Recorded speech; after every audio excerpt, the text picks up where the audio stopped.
Hello, everyone, and welcome to Funeral Service Insider, the podcast. We have a special bonus episode I'm excited to bring you. We're going to spend some time learning a bit about the upcoming Momentum 2026 event, and you're going to be talking to the lady that's going to kind of be running things as a conference moderator, and that is Danielle Burmeister. She is the Vice President of Marketing Communications with Homesteaders Life Company. Good morning and welcome, Danielle. Thanks, Jennifer. I'm really excited to be here and to have this conversation with you. Great. Well, I appreciate you making the time. And I've seen Homesteaders. I was talking to you prior to the podcast here about how frequently I'm starting to see, and I'm sure those of you out there are seeing Homesteaders kind of being involved in things. There was some association with the recent First Call Chapter event. And then, of course, you had some changes within leadership in the fall that were exciting. But we're really excited. KB is excited to be working with Homesteaders on the Momentum event. And we figure we take some time with you this morning to learn a little bit about you and what attendees can expect. So if you'd like to give us a little background about yourself. Yeah, I would love to. So, like many of those of you listening, I grew up in the funeral space. I actually lived in an apartment above the funeral home for most of my childhood. My dad was the only licensed funeral director at a small funeral home in Iowa that was owned by a farmer's co-op, and my mom was his office manager. So I grew up in the business, very actively, literally, physically in the business. But my first jobs, were in the funeral home. I delivered notice cards to local businesses. We were a small enough town that the newspaper only published once a week. So when there was a death, we would deliver notice cards to the businesses so people would know when the service was, when the visitation was. I washed cars, the hearse and the removal van and the pallbearers, Lincoln Town Car, and all those different things, and played taps at graveside services. I was fortunate enough that they had a lawn service by the time I got old enough to push a lawnmower, so I didn't have to mow the lawn like my older sister did, but just grew up really experiencing the day-to-day realities of working in the business and seeing the value of that in the families in our community and the relationships that my parents had with those individuals, the difference that I would see them coming and going in the funeral home and the experience they would have walking into the funeral home when there had been a death and what that looked like when they were done with their services and walking out, and just just a very tangible physical reminder of the value of what my parents did and what funeral service does. And I also saw, the toll it takes. Personally, professionally, it is a very hard job, a very challenging job, and grew up in an environment where it was especially hard for women in that space. My mother, she's not a licensed funeral director, but she was actively helping in the business, and my parents ran it like it was their business. They're kind of a small, independently owned business, and my mom would have challenges facing her when she tried to participate in the service. I remember in particular, there was one service where my mom had helped push the casket to the front of the church with my dad. And afterward, someone took her aside and said, "We don't let women do that here. We don't want women in the front of the church." And things like making sure she was wearing skirts instead of pants and things like that she just had never had to worry about. And I don't think that was a unique experience for my mom. I think that women in the funeral space just face different kinds of challenges. And as we see more and more women kind of stepping into those roles, I think it's like 75% of mortuary school graduates, depending on the school, are women. And the space is not necessarily designed to accommodate that. And so looking at how we can equip women and help them be successful and help the profession change and adapt to a very different type of working is something that I've become very passionate about from growing up in it, and then also just working alongside some really powerhouse funeral professionals who are doing that work today. Excellent. And you brought up, women in the different environments, and not only are 3 out of 4 of them coming in as women in mortuary college, but they're also coming in, some of them as a second career where they've had other experiences. So I know a lot of times when you think of a student, people picture like someone in their 20s, but we have students that where I teach that range anywhere from 18 to 75 years old. And so you have quite a mix even within the women that are coming, and you have the backgrounds vary, the education levels to an extent, or the experiences vary. And so they don't all come in, equipped necessarily to be in a leadership role in a funeral home as they're getting their feet wet. So can you tell me, with the Momentum event, did that help motivate maybe some of what the content is going to consist of, or what the sessions are going to be based on? Yeah, it absolutely did. And I have a teaching background. I used to teach at a community college before I moved into marketing full time.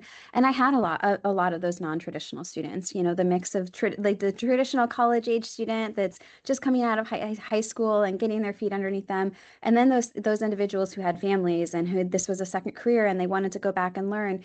And it is a very different kind of challenge. And trying to meet that need, I think, is something that we should all be thoughtful about, especially with the staffing shortages and the challenges many of these independent operators are having to find and retain good talent, looking outside of just the mortuary school graduates to people and leaders in their community who may be ready to step into a different kind of position and would be really good at it.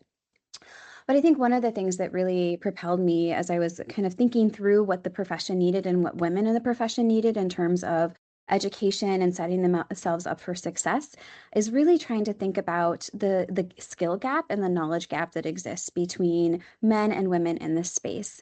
I read an article a few years ago that was talking about kind of the ceiling on mid-level management for women. That move from mid-level management to senior management is very, very difficult. And that's often where we see women fall out of kind of the promotion pipeline and their career trajectory really starts to stall.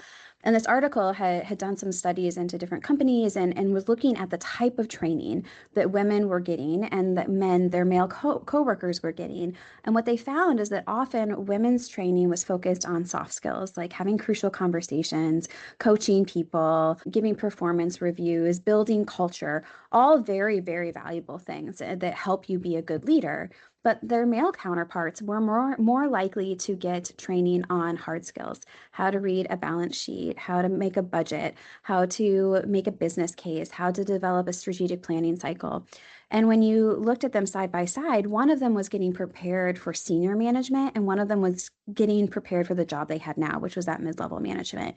And I think that gap between hard skills and soft skills exists in the funeral space too. And so as I was talking to the Kates-Boylston team and kind of thinking through what it would look like to partner on a women's conference, that was something that was really important to me. And I brought into those early conversations. I want Momentum to be a conference that teaches those hard skills.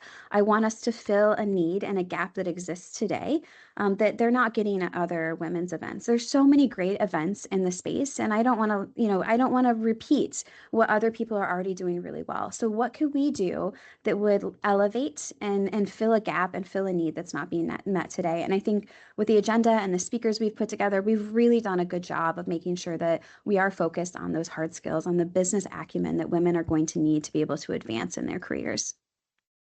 You make a good point about it being not necessarily in competition with existing events or offerings, but something a little more different or more focused in a different way.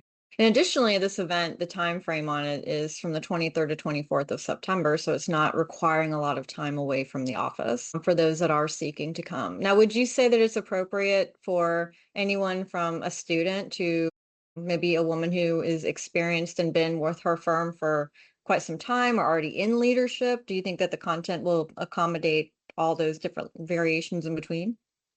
I certainly think it will be a positive experience for any women any woman in the funeral profession to attend.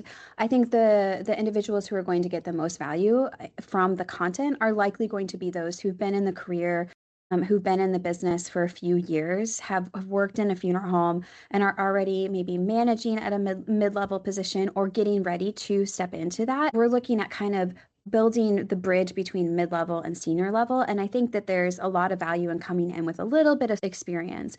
Students are certainly welcome, and there's going to be great content for them, great connections. Tons of industry leaders are going to be there, so there's going to be good networking. But in terms of who's going to get the most immediate actionable benefit, it's going to be some of those people who've been in the business for a few years already. Okay. And if I'm going to my supervisor to get support to attend this event, if I say I'd Mhm. really like to go, it's in Florida, what are some of the key points I want to mention to my leadership to get them to support my attending this event? One thing I would recognize is that it takes time to coach people. It takes time to manage people. And from what I have seen in the funeral space, time is not something that funeral providers have in abundance. So, funeral home owners are always looking for ways to elevate their staff, to train their staff up, to coach them up, to develop them that don't require a lot of time on their part. So I would go at it from that angle. I want to advance. I want to be of more value to you. I want to be a strategic leader. I want to do X, Y, and Z. And I think that this conference is a good way for me to do that. And then you can talk about, it's only a day. We're coming in, we're having a reception the first night, and then it's a day of content, and you're home the next night. So it's not a lot of time away from work. It's a fairly inexpensive conference to attend, especially if you're in Florida or you're in the Southeast. The travel into Orlando, which is the closest airport to Celebration, is really easy and simple. And you're just going to get a ton of value from it. We've really focused on making sure that the content that we're putting together is actionable. So I think it's, you pull up the agenda, and the agenda itself makes the business case. But I would definitely encourage them to go into it from a time perspective of I want to advance, and I know you want me to advance and be more valuable to you as an organization. And this is a way I can do that without asking any time of you or any additional coaching from you. No, for sure. The whole mini MBA in a day's time for death care is really quite clever. And I think that it is a unique offering in the landscape of what is kind of female focused.